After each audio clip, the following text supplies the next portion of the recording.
Assalamualaikum warahmatullahi wabarakatuh. Bismillah, alhamdulillah. Alhamdulillahilladzi an'ama bi ni'matil imani wal islam. Wassalatu wassalamu ala sayyidil anam, sayyidina wa habibina wa qurrati a'yunina wa maulana Muhammadin sallallahu alaihi wasallam wa ala alihi wa ashabihi wa tabi'in wa tabi'it tabi'ina ila yaumi yusaku fihil mu'minuna ila daril khuludi wassalam. Amma ba'du, qala Allah ta'ala fi kitabihil karim wa huwa asdaqul qailin, bismillahirrahmanirrahim, wa may yattaqillaha yaj'al lahu makhraja wa yarzuqhu min haitsu la yahtasib. Al-ayah, wallahu a'lam bi muradih wa bi maqsudih. Wa qala fi du'a, rabbi shrah li sadri wa yassir li amri wa hlul 'uqdatam min lisani yafqahu qawli. Allahumma sakhkhir lana lisana sidqi waj'alhu mahallal fahmi lil khitab wan nutqa bis shawab wal amala bis sunnati wal kitab. Allahumma iftah lana abwabal ilmi wa zidna ilma wa fahma wa alhiqna bis shalihin. Allahumma iftah alaina futuhal arifina bi hikmatika wa ansur alaina rahmataka wa zakirna manasina ya zal jalali wal ikram walhamdulillahi rabbil alamin. Qala mu'allifu hadzal kitab Syekh Ibnu Athaillah As-Sakandari rahimahullahu ta'ala wa nafa'ana bihi wa bi 'ulumihi wa a'ada alaina min barakatihi wa karamatihi. Allahumma wafiqna li isabati shawab wa janibna zayg wal irtiyab wa anfa'na wal muslimina bima hawa hadzal kitab ala hadhihi niyatil hasanah wa bi kulli niyatin shalihah. Al-Fatihah. A'udzu billahi minasy syaithanir rajim. Bismillahirrahmanirrahim. Alhamdulillahi rabbil alamin, arrahmanir rahim, maliki yaumiddin. Iyyaka na'budu wa iyyaka nasta'in. Ihdinas siratal mustaqim, siratal ladzina an'amta 'alaihim ghairil maghdubi 'alaihim waladdallin. Rabbighfirli walidayya, amin. Bismillahirrahmanirrahim. Wa qala radhiyallahu an, jalla rabbuna ayyu'amilahul abdu naqdan fayujaziyahu nasi'atan.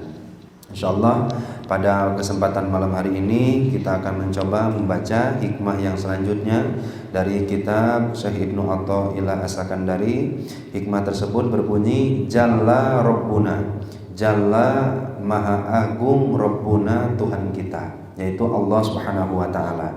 Di sebahagian guru saya ada yang memaknainya dengan jalla rabbuna, maha suci Tuhan kita. Jadi bukan maha agung tapi dengan maha suci. Maha suci dari apa? Suci dari apa? Ayu amilahul abdu naqdan, seorang hamba beramal kepada Allah secara kontan. Maksudnya kontan itu di dunia. Payujaziyahu nasi'atan, kemudian Allah balas amal tersebut nasi'ah. Nasi'ah itu nganjuk, artinya di akhirat. Nah, maha suci Allah, maha agung Allah, gak akan mungkin Allah Subhanahu wa ta'ala ada seorang hamba yang beramal kepada Allah, beribadah kepada Allah, taat kepada Allah di dunia, tetapi Allah Subhanahu wa ta'ala hanya memberikan ganjaran di akhirat saja. Karena memang salah satu sifat Allah itu kan karim, Pak. Karim tuh berehan, karim tuh loman, karim tuh bager. Manusia saja, makhluk saja, kalau barang beli, kalau bermuamalah, kalau kita beli sayur, berapaan mang? 2.000. 2.000 harganya karena memang berehan, bager, biasa nasok di langkungan. Nasi artos 5.000, ini angsuran 3.000, tos cadak. Kan gitu, Pak. Yang sifatnya berehan kayak gitu, artinya harganya dipenuhi, kemudian sok ada penambahnya. Nah, itu berehan, bager. Nah, ini Allah Subhanahu wa ta'ala teh karim, bukan berehan lagi, bukan bager lagi, tapi maha berehan, maha bager, maha loman. Nah, sehingga nggak mungkin kalau kita beramal di dunia secara kontan langsung, tapi pahalanya semuanya ditangguhkan di akhirat. Nah, maka dari itu Syekh Ibnu Athaillah As-Sakandari ini hendak memberikan kita semangat, motivasi untuk senantiasa taat, takwa, ibadah kepada Allah. Kenapa? Karena ada salah satu ciri ibadah itu diterima. Apa ciri ibadah tersebut diterima? Ketika seluruh amalan yang diterima oleh Allah itu ganjarannya ada DP-nya di dunia. Nah, salah satunya ini, Pak. Ketika Syekh Ibnu Athaillah As-Sakandari itu menjelaskan menyampaikan hikmah tersebut, nah kita bacakan dulu sedikit surahnya, yaitu balla buddha ayu ajjila lahu ma yaliku bihi fi hadhihi dar wa yudakhiru lahu ma yaliku bihi fitil kaddar.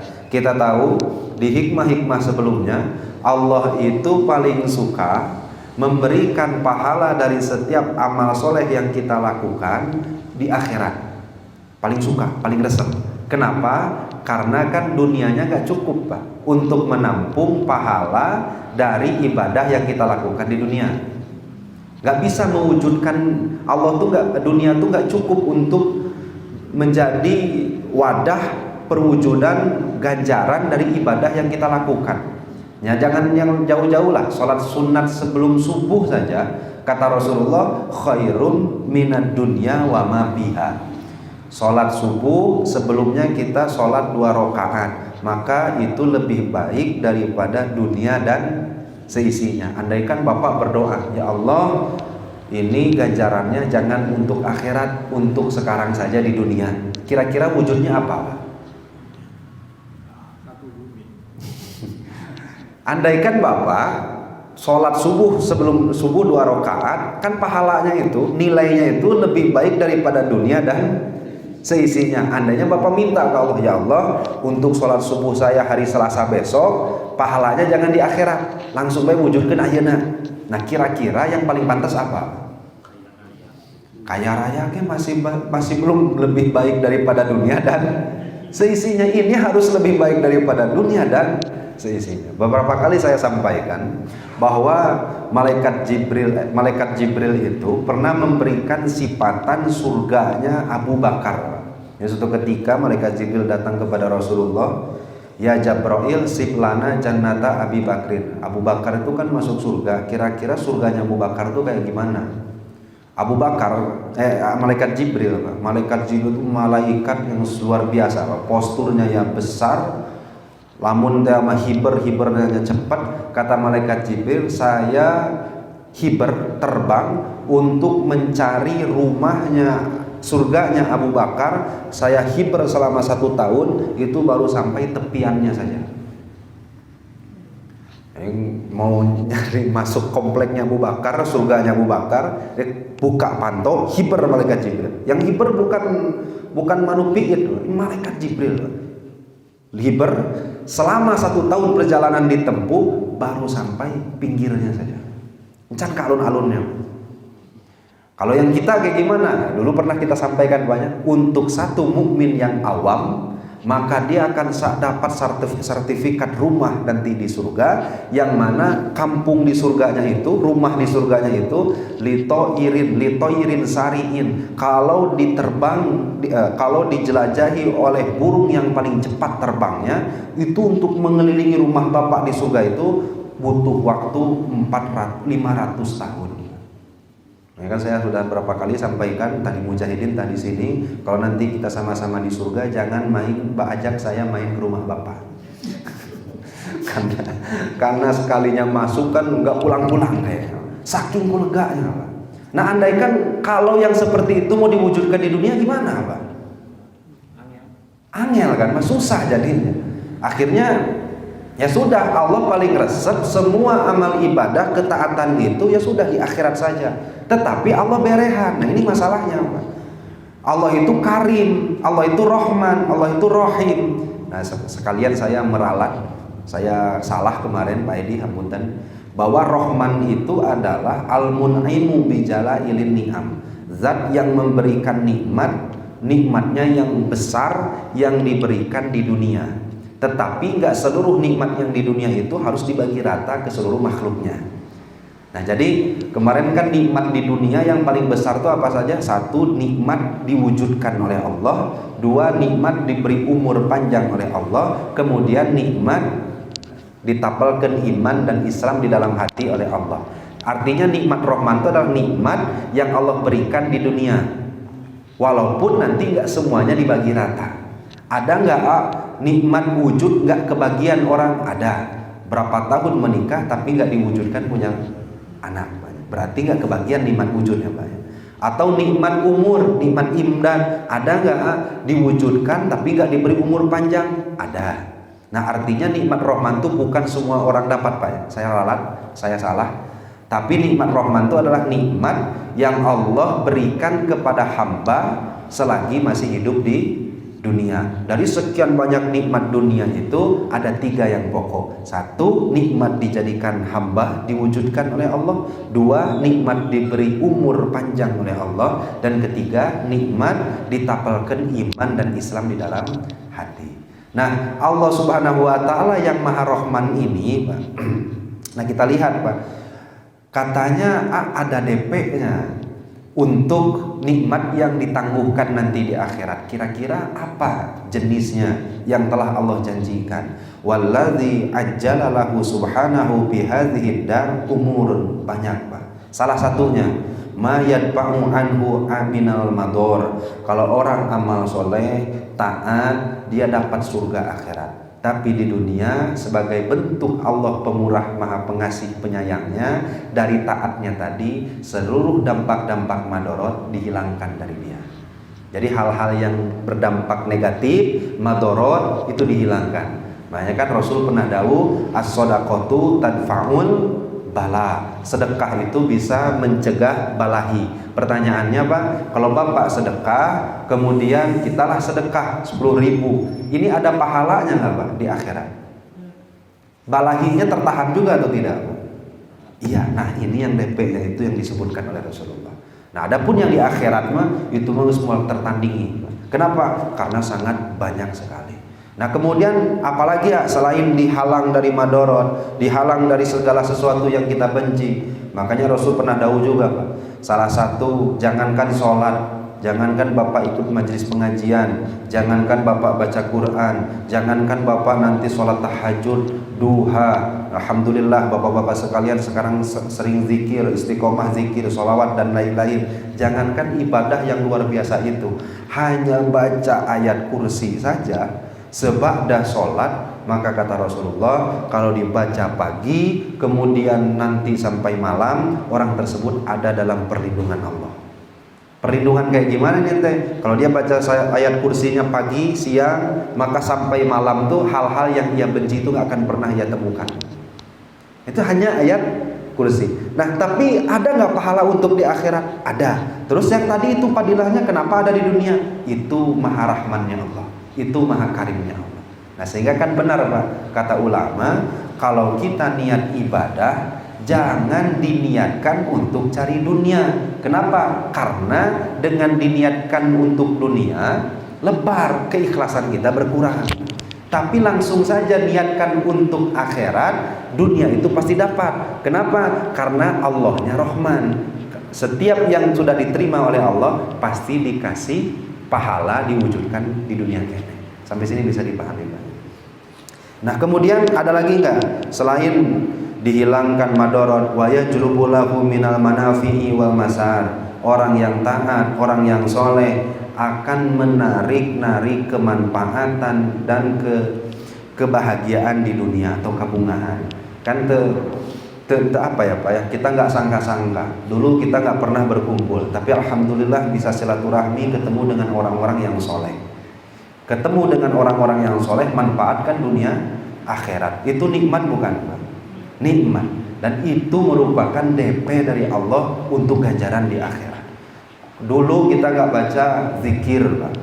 Kita nggak tahu ketika sholat tuh bacanya apa. Atau mungkin punten kita dulu jarang ngatepan tahajud. Atau punten dulu kita jarang untuk sholat berjamaah. Ditemukan oleh Allah dengan orang-orang yang sering sholat berjamaah.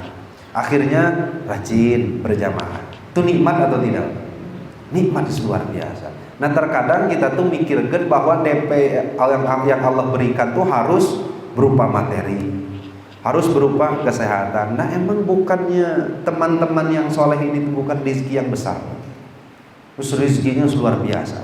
Bukankah kita berkumpul dengan orang-orang yang taat kepada Allah itu udah manfaat luar biasa, terus manfaat luar biasa. Nah sehingga banyak Allah janjikan bagi orang-orang yang soleh, orang-orang yang takwa, amalnya diterima, ada ganjaran yang Allah disegerakan di dunia. Nah Allah Subhanahu wa taala dawuh dalam Al-Qur'an, wa may yattaqillaha yaj'al lahu makhraja wa yarzuqhu min haitsu la yahtasib. Takwa kepada Allah, apapun kesulitan dikasih jalan keluar. Walaupun jalan keluarnya itu enggak sesuai dengan dugaan kita, dan Allah paling resep. Jadi diancang-ancang mah ya teh ti dieu ya hasil. Teu hasil kan pertanyaan, tapi dari arah yang lain yang itu tidak pernah kita duga, dan saya yakin Bapak pasti pengalaman masalah ini. Agar apa Pak digitukan oleh Allah? Pokoknya adatnya Allah, sunatnya Allah, sunatullahnya, karesep Allah, kalau ngasih rezeki, ngasih solusi kepada mukminin itu pasti dari arah yang nggak pernah ada dalam dugaan mereka. Kenapa Pak? Agar kita sadar bahwa yang beri pertolongan itu Allah. Kenapa orang kafir itu selalu diberikan jalan sesuai dengan dugaan mereka? Karena agar mereka nggak sadar bahwa Allah yang sebenarnya memberi mereka kekayaan. Kenapa orang-orang yang munafik itu selalu apa yang mereka usahakan hasil, apa yang mereka rencanakan hasil, apa yang mereka inginkan sukses, agar mereka merasa semua itu adalah berkat diri sendiri. Beda kan jeung kita mah. Rarasaan teh geus dagang, tapi lain tina dagangnya hasilnya teh. Kan gitu banyak. Perasaan sudah kerja, tapi hasilnya bukan malah dari pekerjaan. Agar apa Allah Subhanahu wa taala berikan itu kepada orang yang soleh? Agar kita selalu sadar yang beri itu bukan hasil diri sendiri, tapi Allah. Nikmat gak Pak kira-kira? Nikmat luar biasa. Nah, sehingga wa yarzuqhu min haitsu la yahtasib yaj'al lahu makhraja. Kesulitan, solusi hidup Allah berikan, bahkan rezeki pun Allah berikan. Nah, ini kata kuncinya, Pak. Allah paling resep ngasih solusi rezeki dari sesuatu yang gak pernah kita duga-duga sebelumnya. Maka jangan sampai kita yang soleh ini, amin, kita yang takwa ini, kita yang mukmin ini sampai suudzon kepada Allah. Karena paling resep Allah tuh ngasih solusi rezeki dari arah yang gak pernah terduga. Nah, saya yakin bapak-bapak untuk kasus ini, apalagi yang udah sepuh-sepuh itu yakin sekali, udah sangat paham sekali, bahkan sudah menjadi pengalaman lah gitu Pak. Nah itu salah satunya Pak. Jadi ditariknya manfaat, dihindarkan dari madarat. Ada lagi nggak bentuk pahala yang Allah segerakan di dunia? Ada Pak. Ma yasruqu alaihi minal anwar, akan diberikan nur oleh Allah. Nah ini yang lebihnya Pak. Ini udah masuk ke tahapan sairin Pak. Udah masuk ke tahapan hamba-hamba Allah yang muqarrabin, dikasih nur oleh Allah. Wa yuksifu liqalbihi minal asrar, hatinya dibukakan untuk menerima sir Allah. Maksudnya kayak gimana nih? Nah ini biar gak terlalu pusing dengan istilahnya. Wahya anwarut tawajjuh, hatinya itu dititipkan nur tawajjuh namanya Pak. Apa nur tawajjuh itu? Yaitu nur yang ada di dalam hati, yang hati tersebut selalu ingat dan berkaitan dengan Allah, selalu susah lepas. Nah kalau Allah Subhanahu wa taala udah resep ke seorang hamba, nanti dikirimkan malaikat ke dalam hati bawa nur, yang nur tersebut tawajjuh, menyebabkan kita ini selalu terkait dengan Allah hati. Makanya kan salah satu pun dan banyak kata Rasulullah, nanti di yaumul mahsyar itu seluruh manusia akan kepanasan kecuali 7, dan salah satunya adalah laki-laki yang beres dari masjid kemudian hatinya masih terikat ingin kembali ke masjid. Ada Pak hati kayak gitu di kita? Nah, insya Allah saya yakin sih bapak-bapak sekalian soleh-soleh semua ini. Nah akhirnya kan pulang dari masjid ini masuk masjid itu betah. Nah, keluar dari masjid kersang hatinya. Nah orang yang seperti ini nanti di akhirat dipayungi di bawah benderanya Rasulullah. Nah pertanyaannya Pak, Siapa yang bikin hati kita gitu tuh, Pak? Kalau kita yang bikin, sok atuh ayeuna gitu kan? Nggak bisa kan, Pak? Buktinya nggak bisa. Siapa yang bikin kita tuh ingat kepada Allah? Oh saya karena anu. Nah sok sekarang atuh beres dari ngaji ini, jangan hilang Allah dari hati kita. Nggak bisa. Ternyata semua itu adalah karunia dari Allah, dan salah satunya adalah Allah simpan nur tawajuh dalam diri kita. Nah sehingga hatinya tuh terikat dengan Allah. Nah beres nur tawajuh, nanti ada nur muwajahah namanya. Apa nur muwajahatnya? Kalau tawajuh hati selalu terikat, selalu merasa diawasi. Kalau muwajahah tuh hatinya sudah berinteraksi dengan Allah. Mau melaksanakan kemaksiatan tuh asa dicaram ku hati nanti. Kalau orang kan enggak, Pak. Kalau mau ke masjid hati nantang, kalau mau karena kemaksiatan didorong-dorong. Nah sehingga kenapa bisa seperti itu hati kita? Karena enggak ada nur muwajahah tadi. Nah itu kapan kita bisa dapatkan? Nah, ketika kita sudah soleh, ketika kita sudah bisa taatnya, kecil-kecilannya pun bisa banyak. Yang wajibnya sudah dibereskan, yang haramnya sudah dihindarkan, ada sunat yang telah diistiqomahkan. Insya Allah nur muwajahah, nur tawajuh nanti Allah Subhanahu Wa Taala kirim ke dalam hati kita. Maka ada satu hadis, Pak. Mungkin dalam ilmu fikih hadis ini populer, Pak. La yadkhulul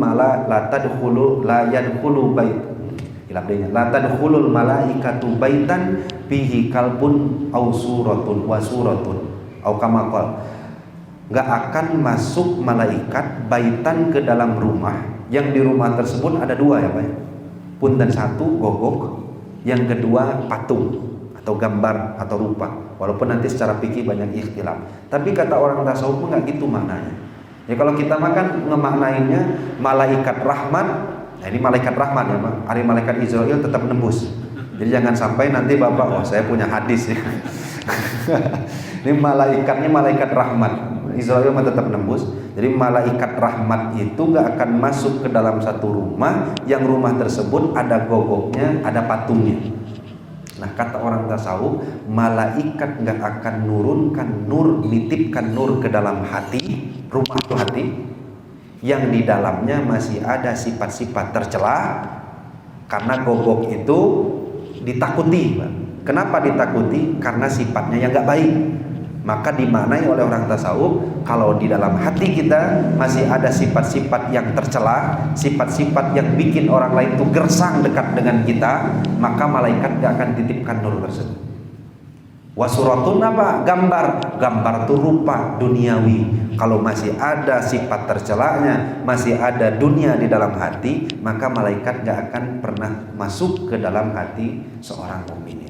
Nah sehingga mudah-mudahan dengan taat kita, dengan soleh kita, dan insya Allah mudah-mudahan semuanya diberikan, selalu dituntun oleh Allah dengan taufik dan hidayahnya, kita mendapatkan nur muwajahah tadi, nur tawajuh tadi. Nur tawajuh atas alhamdulillah. Nur tawajuh itu hati itu selalu terikat dengan Allah, selalu terikat, selalu ingat dengan Allah. Itu namanya nur tawajuh. Makanya Allah Subhanahu Wa Taala pernah dawuh. Nah ini dalilnya, Pak. Bisi bapak nanti nyangka ulama tasawuf mah kayakna ya manya aya nu kitu. Ini dawuhan Allah. Kata Allah, ya ayyuhalladzina amanu, yang dipanggil itu iman. Hei orang-orang yang beriman, ittaqullah, takwalah kepada Allah. Takwa sesuai makomnya masing-masing. Nah, ini kita sebutkan dulu banyak.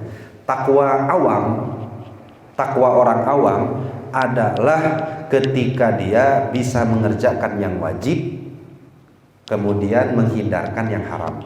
Dan alhamdulillah mungkin kita sudah sampai di sini ya Pak ya. Naik takwa rada khusus, awam teh. Apa takwa yang sedang-sedang tuh? Takwa yang sedang tuh, yang wajib sudah dikerjakan, yang sunat sudah ada yang istiqomah, walaupun sebahagian ada yang tertinggal. Jadi kalau kita sholat di waktu ba'da subuh itu, isroknya sholat, duhana tinggalin.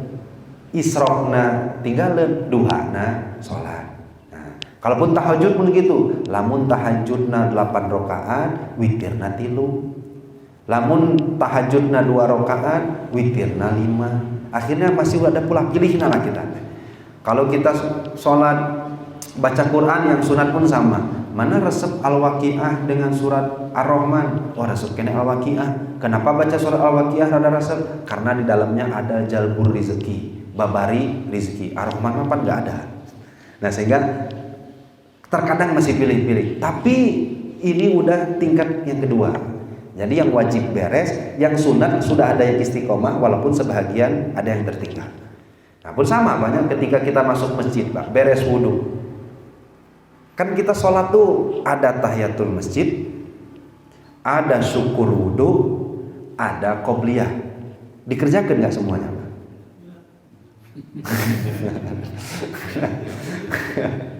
Nah, akhirnya kan dikerjakan kumaha, orang kara komat, kara angkat. Akhirnya pas datang ke masjid takbiratul ihram. Nah, sehingga yang wajib udah beres, tapi sunat terkadang ada yang tertinggal. Nah, ini tingkatan yang kedua. Nah, adapun yang dari yang haram udah ditinggalkan, tapi sebahagian yang makruh ada kene yang masih resep. Jadi yang haram udah ditinggalkan, yang makruh sebahagian kene ada yang resep. Nah, jadi yang haram mah sudah ditinggal, makruh masih kene resep jengkol. Nah, itu makruh secara makanan ya banyak. Oh, teresep jengkol tapi udut sama ya resep udut tapi itu jengkol. Nah, akhirnya ada bae nu makruh nanti nu dipikir resep. Nah, ini golongan yang kedua. Terus ada yang lebih khusus, ada. Nah, kalau yang takwanya tingkatan khusus, yang wajibnya udah beres, sunatnya sudah istiqomah, yang makruhnya sudah seperti yang haram, bahkan yang mubah nggak ada manfaat sudah ditinggalkan. Nah, inilah yang kata Allah, ittaqullah, takwalah. Takwa mastata'tum ya, Pak ya. Apa pengertian takwalah kepada Allah semampumu sesuai makomnya masing. Coba Pak, Bapak atau saya atau kita yang makomnya tengah-tengah ini langsung hajrunkan kalukun. Kuat nggak kira-kira? Berarti kan dari sekarang Pak Haji Arif mesti menang udut. Yang mubah nggak ada manfaat sudah tidak bisa dilakukan lagi. Yang sunat nggak boleh pulang pilih. Jadi masuk masjid Pak Haji wayahna dari sekarang mah sholat syukur wudhu, sholat tahiyatul masjid, tambah qobliyah. Nah, sehingga kan susah Pak bagi kita. Nah, sehingga ada dawuh Allah, bertakwa kepada Allah itu mastata'tum, semampumu. Apa maksud semampumu? Yaitu sesuai makom kita masing-masing. Nah, sehingga bapak-bapak sekalian, kalau sudah takwa kata Allah, nah ini Pak, yaj'al lakum furqanan. Allah akan menjadikanmu furqan, memberikanmu furqan. Furqan itu pembeda. Nur di dalam hati, yang nur tersebut bisa membimbing kita mana yang baik, mana yang buruk, mana yang maksiat, mana yang tidak, mana yang soleh, mana yang tidak, sehingga dibimbing oleh nur tadi. Maka syaratnya kata Allah, ya ayyuhalladzina amanu ittaqullah. Sampai sini bisa dipahami.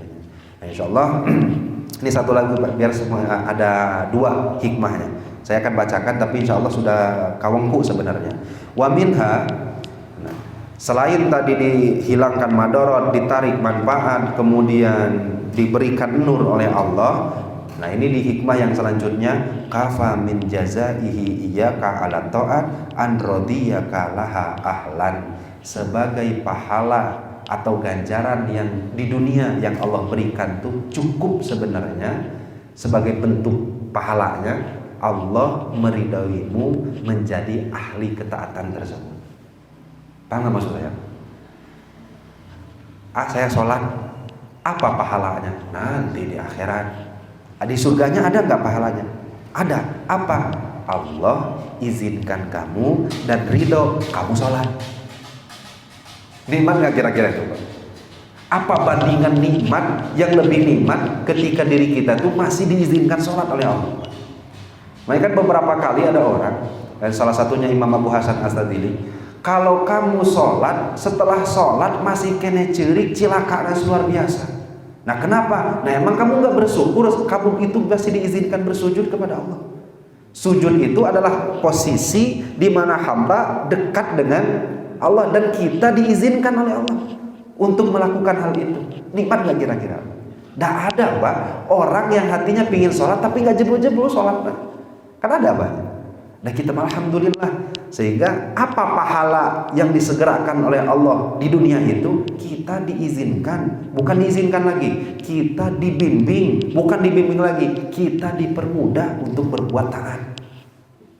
Tadinya dan kita sudah mengalami fase itu, Pak. Tadi teh berat kan, Pak, langkah kita ke masjid teh. Tadinya tonggoroning dengerin ceramah di masjid, sholat berjamaah di masjid. Ke masjid itu kan cuma numpang ke toilet doang, Pak. Beres dari toilet kan keluar. Tapi sekarang Bapak alhamdulillah subuh ke masjid, maghrib ke masjid, ada waktu yang gak uzur Bapak tetap ke masjid. Pertanyaannya, Pak, nikmat gak itu? Sama Bapak itu tuh atau ku Allah diberinya itu?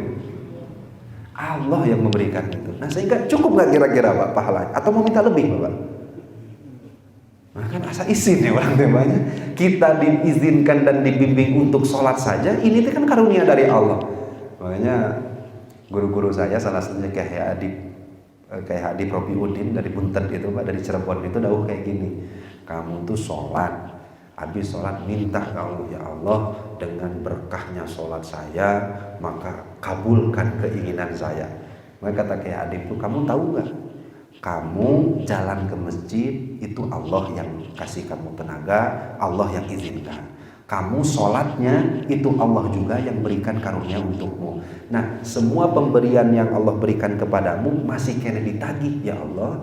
Nu tadi menang sholat saya tadi mana pahalanya? Kira-kira izin deh kira-kira. Nah, namun kita paham ke sana, sehingga kita izin, Pak, nagih pahala karena sababi nagih pahala dari amal soleh, yang amal soleh tersebut pun pemberian dari Allah. Kan jadinya izin, Pak. Nah, sehingga ya mudah-mudahan, Pak, dengan terusnya kita mengkaji ini, kita tahu, Pak, betapa murahnya Allah, betapa rahmannya Allah, betapa harus bersyukurnya kita punya Tuhan Allah dan kita punya Nabi Rasulullah Shallallahu Alaihi Wasallam, dan kita punya ulama-ulama sehebat ulama-ulama kita. Nah, tentu mudah-mudahan Allah Subhanahu wa taala berikan kepada kita taufik dan hidayahnya, dan Allah Subhanahu wa taala mudah-mudahan istiqomahkan kita dalam melangkahkan kaki kita untuk mengerjakan taat, karena nikmat terbesar bagi seorang hamba adalah diizinkan berbuat taat oleh Allah Subhanahu wa taala. Nah, sebagai penutup, Pak, kalau ditanya taufik terhadap taatnya atau taatnya karunia terbesar itu, Pak? Taufik diizinkan sholatnya atau sholatnya karunia terbesar itu, Pak? Kan kita sholat itu dapat taufik dari Allah, Pak. Akhirnya kita sholat. Andaikan Bapak mau unggul-unggulan, itu kan dua-duanya nikmat, Pak. Itu pemberian Allah. Itu besar kene, unggul kene taatnya, sholatnya, atau unggul kene taufiknya? Unggul kene taufiknya. Kenapa unggul kene taufik? Karena taufik pemberian Allah kepada kita, sedangkan sholat seakan-akan pemberian kita kepada Allah. Mana agung pemberian Allah kepada kita atau pemberian kita kepada Allah? Terus ya, Pak, ya? Taufik itu kan pemberian Allah kepada akhirnya Bapak bisa sholat. Kemudian Bapak mau bandingkan taufik dengan sholat Bapak. Yang sholat kita tuh kadang-kadang malawe, kadang-kadang imam panjangnya ambek, ya kadang banyak lah kadang-kadangnya. Sehingga mana ada Abdul Taufik dengan taatnya? Abdul ini taufiknya. Nah, sehingga ketika taat itu kita sudah harus merasa bahwa taatnya kita ini adalah karunia terbesar oleh Allah, karena masih diberikan taufik. Dan mudah-mudahan insyaallah minggu payun kita akan bahas beberapa hal lagi yang menjadi karunia dari Allah. Dan insyaallah ini hikam-hikam yang kedepannya rada bunga ya. Sebada kemarin ngalidieur sebada yang kemarin pusing-pusing ya, kobat, bastu, adab-adab arifin, karena itu pun dan banyak. Itu memang pembahasan babnya menjelaskan tentang alamatu kamalil arif, ciri kesempurnaan orang yang ma'rifat. Sehingga kan kita mengkaji sesuatu yang kita tuh nggak di posisi itu kemarin tuh, Pak. Jadi kita tuh ngaji pelajaran kuliah padahal Ya SMP lah mungkin apa ya, atau SD. Nah sehingga yang memang rada-rada sulit kemarin. Dan insya Allah ini kedepannya kita akan bahas beberapa penghubungan bagi Allah, ada bagi kita dari Allah Subhanahu Wa Taala. Tapi sebelum ditutup, mangga Pak Bobil, ada tambahan dari sepuh-sepuh yang lain atau ada pertanyaan kita bahas bersama-sama, mangga Pak. Cekap bagaimana? Oh mangga Pak. Semua amal-amalan yang kita kerjakan semuanya atas izin Allah gitu ya. Itu mau apakah semua amal baiknya aja atau juga amal yang buruknya juga? Nah. Itu jadi berdosa atau berpahala gitu. Oke, Pak. Aduh ya, kadang-kadang kalau mau ditanya eta saya ragu-ragu saya jawab. Nah, kita tuh tahu Pak, ini kita buka aja kitab yang pertama ini kaji di pesantren itu namanya Sapinatun Najah. Kitab Sapinah tuh kitab fikih tapi diawali dengan 3 pasal tentang tauhid. 1 rukun Islam, 2 rukun iman, 3 makna la ilaha illallah. Dari rukun iman 1 antumina billahi, kita iman kepada Allah. Wa malaikatihi, malaikat, kutubihi, kitab, rusulihi, rasul, wabil yaumil akhiri, hari akhir. Nah ini Pak, wabil qadari, dan kita harus iman terhadap qadar, kepastian, ketentuan yang Allah telah tentukan kepada seluruh hamba. Di hadis itu disebutkan sebelum Allah ciptakan hamba, ada yang nyebut 50 tahun, ada yang nyebut 500 tahun, seluruh takdirnya sudah ditulis. Sehingga salah satu yang wajib kita yakini adalah qada, dan dilanjut Pak dalam kitab itu khairihi wa syarrihi minallah. Baik, buruk semuanya dari siapa Pak? Minallah. Nah, kalau Bapak nemu keterangan yang kayak gini, ini namanya rukun iman yang wajib diimani tanpa harus diucapkan. Karena di Al-Quran itu gini Pak, ada yang wajib kita imani, ada yang wajib kita amalkan. Contoh, yang wajib kita imani mana? Innallaha khalaqakum wa ma ta'malun, kata Allah. Sesungguhnya Allah khalaqakum, telah menciptakanmu, wa ma, dan segala sesuatu, ta'malun, yang kamu kerjakan. Allah ciptakan kita, dan apapun yang kita kerjakan diciptakan oleh siapa Pak? Allah. Nah, nanti Bapak tinggal nilai Pak. 1, 2, ada hadis kayak gini, ada ayat Quran di surat yang lain. Innallaha la yughayyiru ma biqaumin hatta yughayyiru ma bi anfusihim. Allah tidak akan merubah satu kaum kecuali kaum tersebut merubah diri mereka sendiri. Berarti perbuatan mereka yang merubah diri sendiri itu diciptakan oleh Allah atau berasal dari manusia itu sendiri? Kumaha hati-hati ngaji itu jadi puyeng. Nah, ini gampang gini ya Pak. Kata Allah dalam Al-Quran, kamu dan apa yang kamu kerjakan, aku yang ciptakan. 1. Yang kedua, kata Allah, aku gak akan merubah kamu kalau kamu mau merubah diri sendiri. Beda gak Pak? Bertentangan tidak Pak? Katanya apa yang aku kerjakan Allah yang ciptakan, tapi kok di sini aku harus merubah diri sendiri baru Allah rubah. Bertentangan gitu. Bertentangan ya Pak ya? Karena kan nggak mungkin kita mau merubah diri kita sendiri. Orang saya dan perbuatan saya diciptakan oleh Allah. Kan kata Allah tadi, innallaha khalaqakum wa ma ta'malun. Aku ciptakan kamu dan apa yang kamu kerjakan. Ya. Tapi di sisi lain kata Allah, kamu nggak akan aku rubah kecuali kamu merubah diri sendiri. Berarti kita di sini dituntut untuk menciptakan pekerjaan sendiri. Berasnya banyak. Tapi di ayat sini Allah sebutkan pekerjaan kita diciptakan oleh Allah. Bertentangan tidak? Kelihatan nggak bertentangannya Pak?